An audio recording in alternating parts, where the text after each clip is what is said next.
Do you still have those recordings, those very first recordings? Yes, did you ever listen to them? Yeah, I have some of the first recordings I've ever done still on my computer, and I guard those with my life because I don't want anyone to ever hear them. You know, it's pretty ridiculous. You know, you look in your iTunes library, and I have just like tons and tons of songs labeled Tyler Joseph because that was my name, and I figured that was what I should call the person who was writing the songs. And now it looks ridiculous to see my name just copied over and over and over again because of all the weird songs I wrote in the past. Yeah, you're not going to hear those. But something must have compelled you to keep them.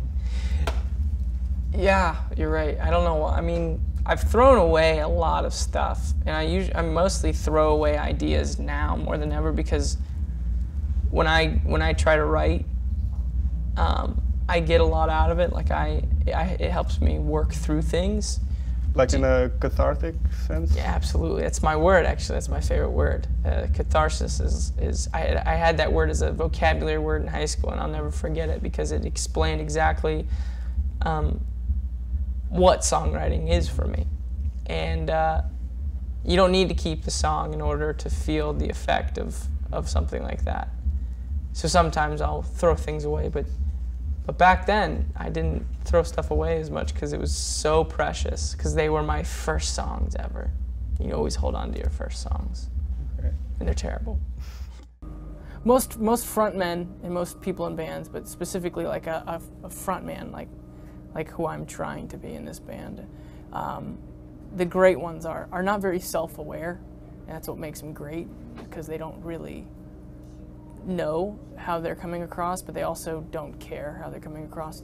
I would describe myself as extremely self-aware, which is a horrible character trait to have while trying to be a frontman. For me, I feel like getting up in front of people is a completely different battle for most people that do this for a living. It's kind of this internal struggle of, I know I'm great, you know, I know that I'm good enough, but I have to constantly be reminding myself of that in order to pull off doing anything passionately in front of someone.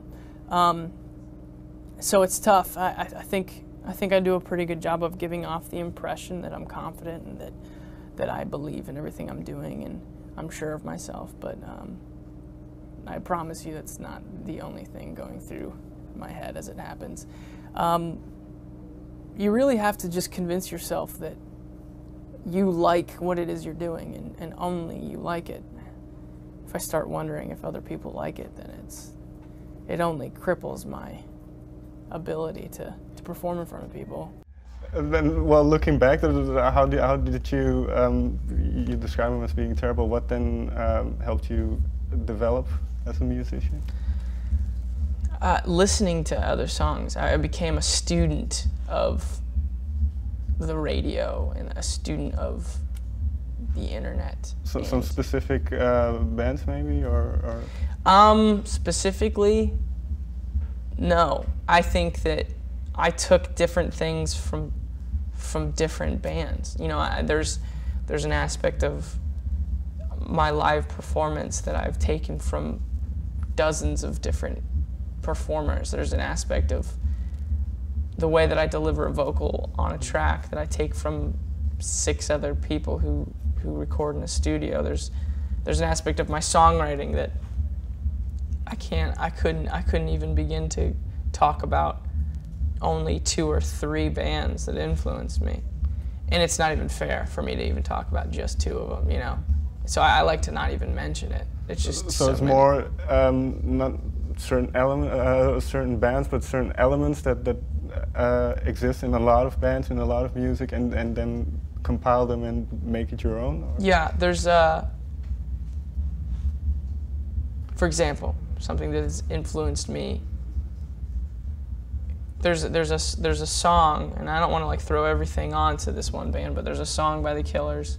They do a music video too, and he's standing in the middle of the city in Japan, I believe, and he looks dead in the camera, and his eyes are really calm, but there's a moment where like his hand kind of twitches, suggesting I'm trying to come across as if I'm fine, but really there's something wrong.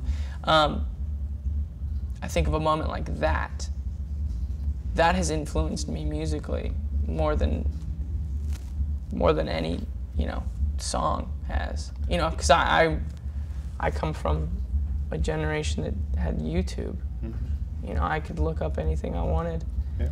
I was influenced by, there's a music video by My Chemical Romance where they're playing in just this dusty abyss, and I've never, you know, they just pour it all out. It's like, that's how much I want to believe in my music.